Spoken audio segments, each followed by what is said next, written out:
luego el Ejecutivo.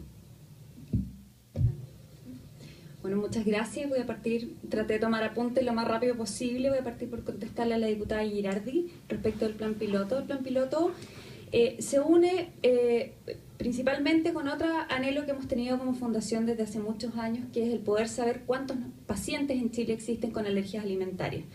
Como decía Patricia, no tenemos una estadística real, no hay un estudio de prevalencia, solamente los datos mundiales. Y por lo tanto, después de varios trabajos con el Ministerio de Salud, se llegó al acuerdo de realizar este plan piloto, comenzando en un hospital público en particular, entiendo que es el Hospital Padre Hurtado, donde se van a probar varias cosas, y con eso voy a contestar la respuesta suya también. Una de ellas fue otro anhelo que logramos desde hace un tiempo, que es la guía clínica para la detección de la alergia a la proteína de la leche de vaca, guía que nos da un primer impulso para poder continuar luego con las alergias alimentarias en general, y que lo que establece son cosas o reglas muy básicas. Ante la sospecha o ante la existencia de ciertos síntomas, que se sospeche de la alergia alimentaria.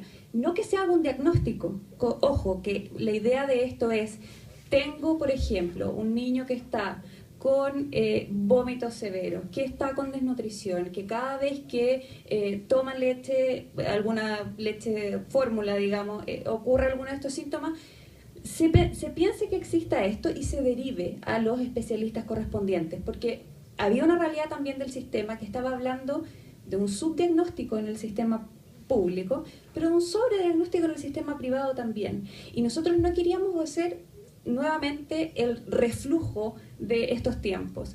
Y desde esa perspectiva es que nosotros peleamos mucho para poder tener entonces esta guía clínica que nos diera un marco mucho más claro de cómo diagnosticar esta alergia. Y entonces este estudio o este plan piloto que comienza con la idea de probar la guía clínica, probar la incorporación por primera vez de fórmulas medicamentosas para los alérgicos alimentarios. Ya existen para los fenilketonúricos en el Plan Nacional de Alimentación Complementaria, pero ahí es donde viene la primera limitante. Solamente se establecieron 2 leches, solo una elemental y una altamente hidrolizada, sin considerar que los niños con alergias alimentarias en Chile son una realidad caso a caso y que no todos toleran la misma leche elemental. Y finalmente, en ese plan entonces se intenta integrar el estudio de prevalencia y por lo tanto abarca todo un grupo de ideas y de cosas con las que se están avanzando. Eso respecto del plan piloto. Respecto de lo que preguntaba la diputada Rubilar respecto al acceso al tratamiento, en Chile no existe ninguna cobertura en lo absoluto a los alérgicos alimentarios. Lo único que está comenzando en este minuto es este plan piloto y no, voy a rectificarme. Existe una sola cobertura y es en unos casos muy extremos, y es que los niños hospitalizados por alergias alimentarias pueden recibir la leche que está diagnosticada para ellos durante la hospitalización y por 4 semanas posteriores a la hospitalización. Eso también es un acuerdo que nosotros como fundación logramos con el Ministerio de Salud en nuestras reuniones de trabajo.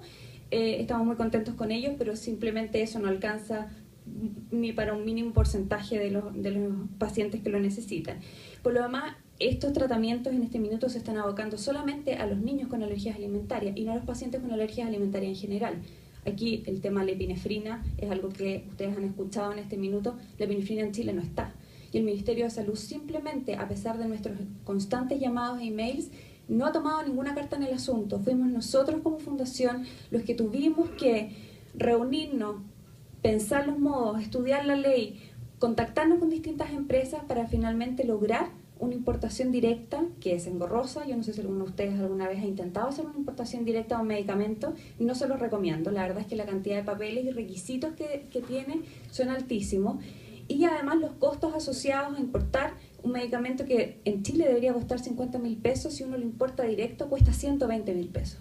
Y la gracia de unirnos en este minuto y traerlos como grupo es poder bajar un poco los costos. En este minuto está costando 64.000 pesos el que estamos trayendo. Ante el riesgo de ausencia de otro tratamiento, la verdad es que volvemos a lo mismo. Los alérgicos alimentarios tienen su propio mundo y sus propias necesidades, y uno no le puede imponer un tratamiento por razones económicas. Eso está establecido en la ley Ricaurte-Soto y a nosotros nos parece que no es lo adecuado. La ley no puede ser que establezca razones económicas para determinar cuál es el medicamento que un paciente necesita. Se necesita el medicamento para el paciente. No es un tema de plata, es un tema de salud, es un tema de vida. Respecto a lo que preguntaba la diputada Rubilar de Junji, los jardines Junji en este minuto no están aceptando a los niños con alergias alimentarias que deban portar epinefrina por el tema de una mal entendida ley en el tema de los escolares que dice que no se le puede administrar medicamentos a los niños. Es nuestro entender, y lo conversamos así con la Superintendencia de Educación, de que lo que buscaba esa ley era que no se entregaran los medicamentos al libre albedrío de la persona que los estaba entregando. Pero si hay un diagnóstico médico y una necesidad vital de un medicamento, no puede ser que en este país no se le pueda poner una epinefrina si el niño está con un shock anafiláctico. O sea, esa parte es impresentable. Y lo segundo es que los jardines Junji, por el mandato que tienen en el Código Sanitario, no pueden recibir alimentos externos y por lo tanto no hay ninguna solución, dado que ellos no pueden comprometerse a no tener contaminación cruzada o a entregar los alimentos que estos niños necesitan. A veces estos niños utilizan proteínas que son distintas a las que nosotros habitualmente consumimos. Por ejemplo, hay niños que toleran solo la carne de guayú. Junji no puede, porque no tiene los recursos y no tiene el mandato para hacerlo, comprar la comida especial para los niños con alergias alimentarias. Y la realidad, una realidad muy presente, que se lo hicimos saber a Junji hace un tiempo atrás, de un niño con Juan Fernández. La isla Juan Fernández, como ustedes sabrán, no hay muchos jardines infantiles Junji, hay solo uno. El niño había sido aceptado con la condición de que la madre sacara al niño durante la hora de almuerzo para darle su colación. Pero la mamá trabaja en un supermercado que le queda al otro extremo de la isla y por lo tanto la mamá lo que tiene que hacer todos los días es, en su hora de colación, ir al jardín, sacar al niño, sentarlo en la vereda, darle la comida en la vereda y nuevamente entrarlo. Este relato nos lo hizo la asistente social de la isla de Juan Fernández. Ella nos solicitó a nosotros que intercediéramos porque ellos simplemente legalmente tienen las manos atadas, pero a ellos les parece impresentable. Entonces no es posible que no haya una solución para los niños. Es indigno tener a un niño sentado en la vereda de una calle comiendo. Estamos ya pasados, quedan 4 meses más. Quiero hacer una propuesta. Sí, pero falta que termine el Ejecutivo de responder las preguntas.